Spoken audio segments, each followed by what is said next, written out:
আপনার কেমন আছেন? রিজিক নিয়ে কি খুব চিন্তিত? হ্যাঁ, চিন্তিত না?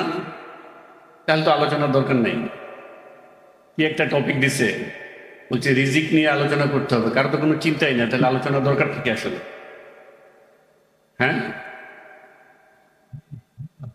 হ্যাঁ চিন্তিত না, আলোচনা করার জন্য বলতেছেন, যেন আলোচনা করি এজন্য। আচ্ছা, হোয়াট এভার। একটা দুঃখজনক ব্যাপার হলো যে আমাদের total education system had been design to produce, কি বলেন তো, আমলা, কেরানি, চাকরিজীবী। এই ডিজাইনটা কারা করেছে বলেন তো? ব্রিটিশরা করেছে। এবং এখনো পর্যন্ত আমরা সেই সিস্টেমের মধ্যেই আছি, যে কারণে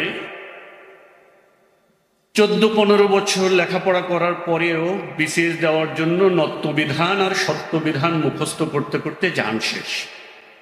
ঠিক না বেঠিক? এটা দুঃখজনক ব্যাপার না? হ্যাঁ, এটার একটা উদ্দেশ্য আছে। একটা জাতিকে ইন লং রান যেন গোলাম বানিয়ে রাখা যায়। তারা এই ভারতীয় উপমহাদেশ ছেড়ে চলে গেছে, কিন্তু এখানে তাদের অনেকগুলো এলিমেন্ট রেখে গেছে, যেন তারা এখানকার লোক দিয়ে কি করতে পারে, তারা আমাদেরকে শাসন করতে পারে।